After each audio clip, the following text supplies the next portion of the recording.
Salut tout le monde, je vous retrouve aujourd'hui dans ce cadre idyllique pour vous présenter un point lecture qui sera assez rapide et tourné en fait en une seule séquence.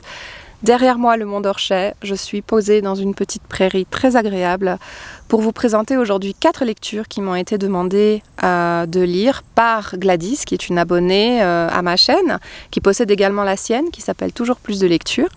Et en août, elle m'a contactée pour lire 4 romans selon des critères prédéfinis, jusque fin septembre. Donc pour ma part, c'est chose faite. Je suis très heureuse et je la remercie vivement pour ce challenge parce que grâce à elle, non seulement j'ai sorti des reliques de ma palle, mais en plus j'ai réussi à lire 2 ouvrages qui ont été des coups de cœur.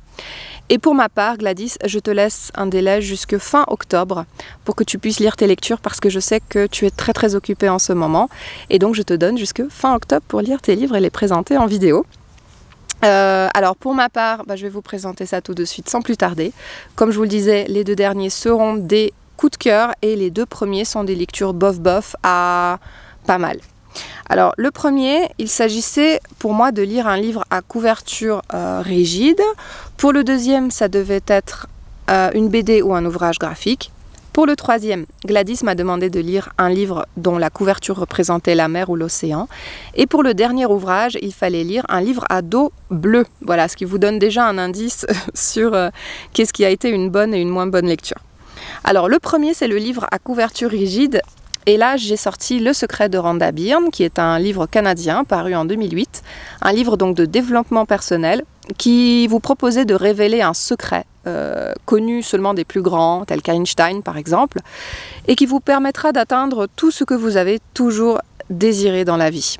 Et il s'agit ni plus ni moins que de la loi de l'attraction, qui est une loi aujourd'hui dont tout le monde parle, qui est un peu dans toutes les bouches, qui consiste à dire que une idée germée dans votre esprit, une pensée peut devenir une action concrète, il suffit de le vouloir, de le visualiser, de le mettre en pratique et ça peut devenir une réalité qui sera donc la vôtre.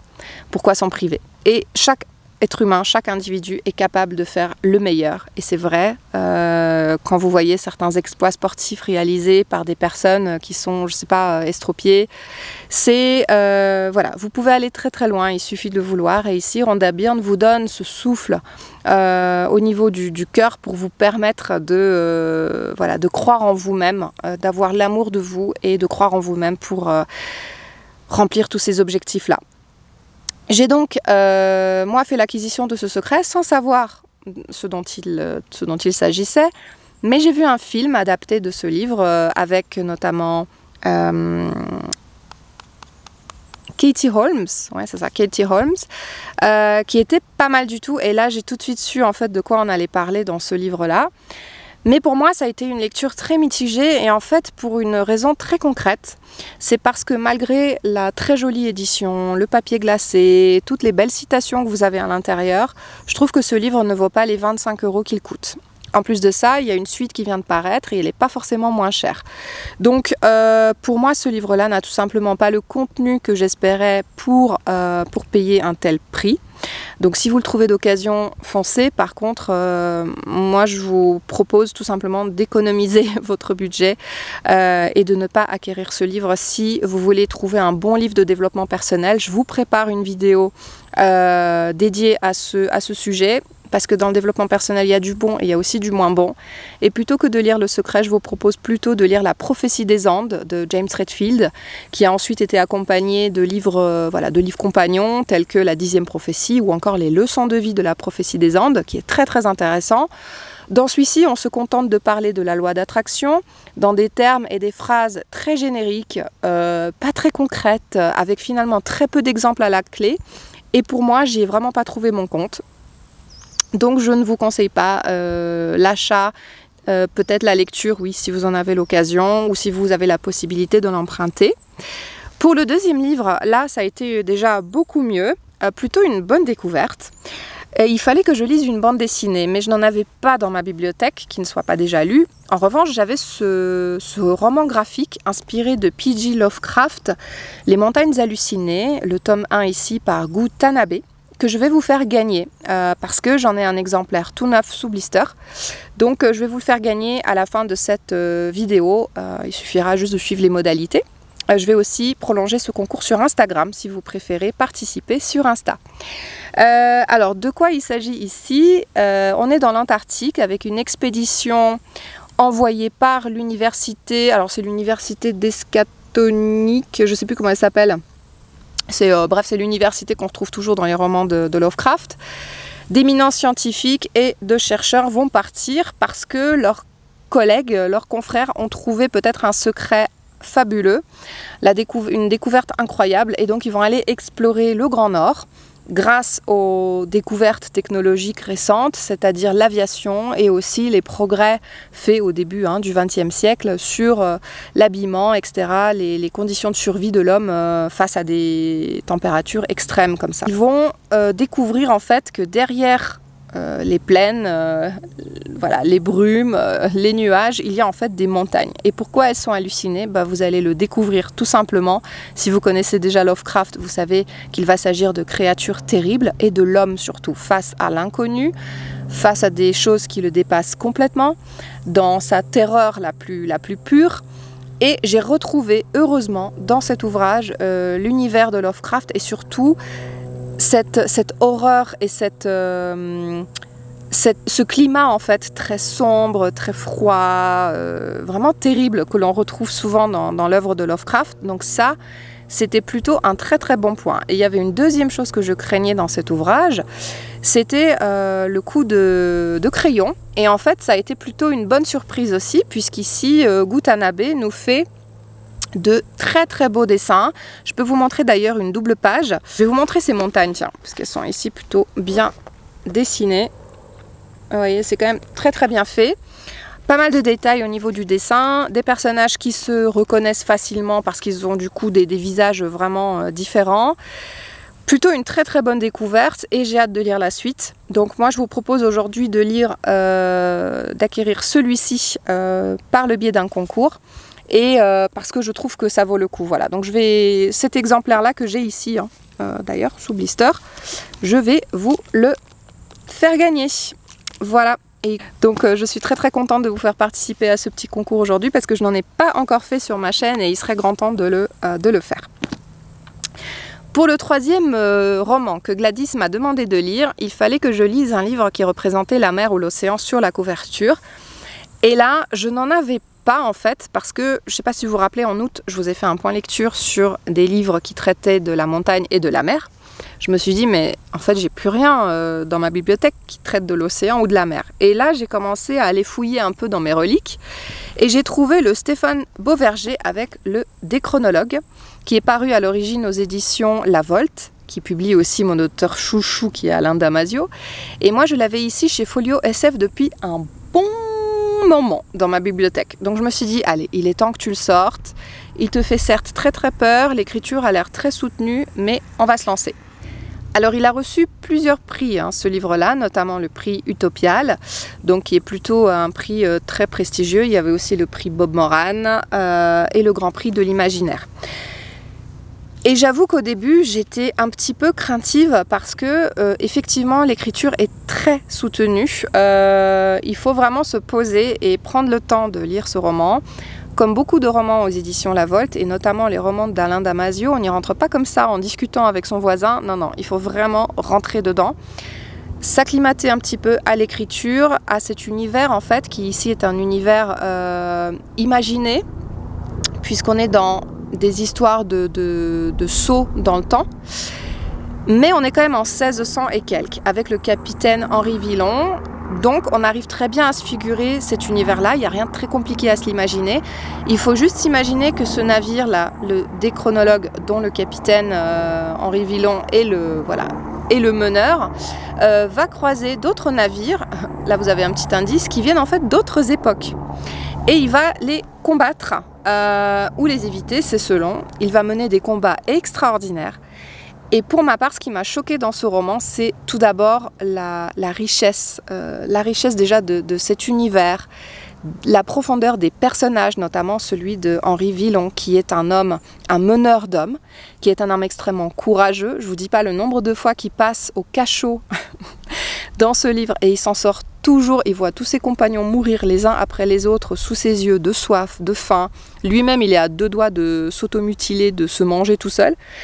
Et il va lui arriver des péripéties incroyables à bord de ce navire et surtout à quai. Mais on découvre avant tout un homme d'une grande profondeur, très alcoolisé souvent, extrêmement désabusé, amoureux au plus profond de lui-même, et finalement un homme qui va nous révéler toute sa profondeur tout au long du roman.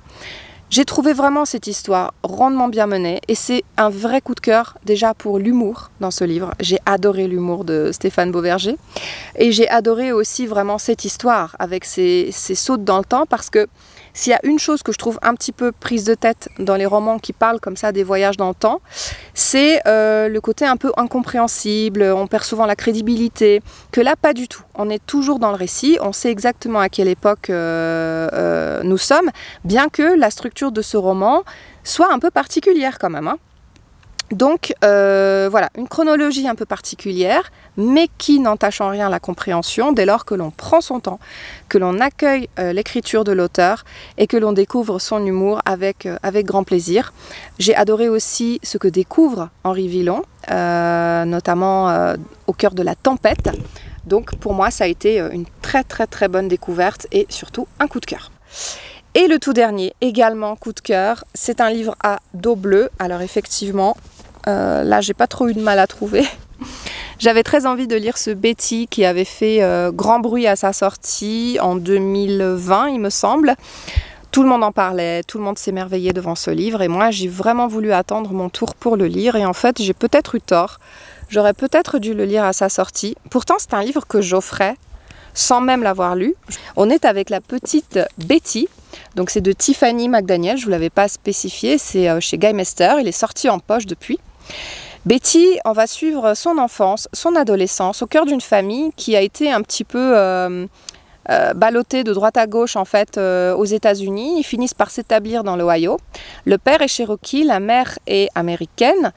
Et on découvre tout d'abord la conception puis la venue au monde de son grand frère, parce que Betty est issue d'une fratrie de 8 frères et sœurs, elle en est la 6e. Et donc on voit déjà le côté très réel, très réaliste, voilà, c'est conté de manière poétique, mais on a déjà tout de suite ce côté très réaliste de la manière dont les parents de Betty se sont mis ensemble, par quel procédé c'est arrivé. Et ensuite la venue au monde donc de son grand frère et ensuite des autres frères et sœurs. Et bien sûr l'enfance heureuse de Betty auprès de son papa dont elle est extrêmement proche, elle est extrêmement complice de son papa. Et à travers une écriture très poétique, très mesurée, très douce, voilà, on découvre cette relation très tendre entre le père et la fille. On rêve tous d'avoir un papa comme ça. Il s'imagine des choses, il s'invente des histoires. Le papa fait entrer Betty dans la tradition aussi voilà, des peaux rouges. Et la petite Betty, à travers ses yeux innocents, va découvrir assez rapidement l'injustice du monde, notamment les questions liées au racisme, mais aussi d'autres thématiques très blessantes dont il est vraiment question ici dans ce roman, et cela va toucher en particulier les femmes. Donc Betty va découvrir très rapidement que sa famille est relativement dysfonctionnelle également. On découvre très rapidement qu'il y a un problème avec la mère. Il y a clairement un gros souci avec la mère. Cette mère vous allez peut-être détester à travers le roman. Moi, je l'ai haï pendant le roman. Et cette relation que développe Betty avec ses frères et sœurs. Voilà, c'est un roman qui parle en particulier des femmes et de leur combat au quotidien. Cette façon qu'a Betty de voir les choses de manière finalement très objective. Elle se donne des explications. Elle se les imagine, elle se les explique, elle les justifie. Et autour d'elle, les autres femmes se les expliquent aussi, mais de manière un peu comme une fatalité finalement. Ah bah oui, c'est comme ça, c'est comme ça. On nous fait ça, nous les femmes, et c'est normal. Et la petite Betty, elle n'est pas d'accord avec cette analyse-là. Pour elle, il y a une justification, elle essaye de comprendre en fait la place des femmes dans ce monde. Et voilà, et on est pris d'empathie immédiatement de la petite Betty, et surtout ce qui m'a frappé dans ce roman, c'est la manière dont on rentre immédiatement dans l'histoire. C'est-à-dire que dès les premières pages, on est tout de suite dans l'ambiance des États-Unis, de ces grands espaces américains, les difficultés familiales que vont avoir les parents pour élever ces enfants, la maison qu'on leur donne en quelque sorte, qu'ils vont devoir retaper entièrement pour pouvoir y vivre parce que c'est un véritable taudis. Et les rapports effectivement entre frères et sœurs, leurs jeux qu'ils s'inventent en toute complicité, en toute simplicité aussi. Voilà, donc pour moi c'est un véritable coup de cœur parce que j'ai du début jusqu'à la fin du roman, même si on aurait pu tronquer 100-150 pages, j'étais complètement dans l'histoire, complètement d'empathie avec les personnages. Et j'ai trouvé, malgré le côté caricatural de certains d'entre eux, je pense notamment à une sœur de Betty, que j'ai moyennement apprécié parce que je l'ai trouvé presque pas crédible. Mais globalement, j'ai aimé tous les personnages de ce roman-là. J'ai bien aimé la manière dont c'est raconté, tout ce côté dysfonctionnel de cette famille, les injustices de ce monde, les choses qui sont faites aux femmes et la manière dont c'est raconté. Donc c'est un livre de combat pour le combat des femmes, pour que les choses évoluent, pour que notre condition en fait s'améliore. Et je trouve que c'est un livre qui devrait être lu par les femmes, par les hommes, à tout âge. Voilà, vous pouvez en fait le proposer à la lecture de vos jeunes filles, de vos enfants. Dès lors qu'elles sont adolescentes, vous pouvez déjà leur mettre ce livre entre les mains. Il y a des scènes qui sont décrites d'une manière assez crue, assez forte, mais toujours dans le respect des personnages en fait. Et c'est ça que j'ai apprécié. C'est l'infini respect qu'a Tiffany McDaniel envers ses personnages, envers les thématiques dont elle va traiter, aussi dures soient-elles. Et pour moi, c'est un chef-d'œuvre. C'est un vrai coup de cœur. Vraiment, avec le déchronologue, ça fait partie de mes 2 meilleures lectures presque de cette année en fait. Et je vous conseille la lecture de Betty. N'attendez pas. S'il tombe entre vos mains un jour, eh bien, sautez dessus parce que c'est un excellent roman. Et pour ma part, écoutez, c'en est tout de ce point lecture. J'espère que ça vous aura plu, que ça vous aura donné un petit éclairage sur ces lectures-là. Et puis pour gagner, qu'est-ce qu'il faut faire pour gagner le goût Tanabe avec les montagnes hallucinées ici aux éditions Clown? Alors pour participer au concours, tout simplement je vous invite à commenter ci-dessous sur YouTube en validant votre inscription à ce concours. Et si vous jouez sur Instagram, eh bien il suffit de partager en story la page du concours que je vais vous partager, en taguant 2 de vos amis, en validant votre participation à travers un petit commentaire en dessous de mon post. Moi, je vous embrasse très très fort. Le concours est ouvert jusqu'à fin septembre et je vous dis à tout bientôt. Salut!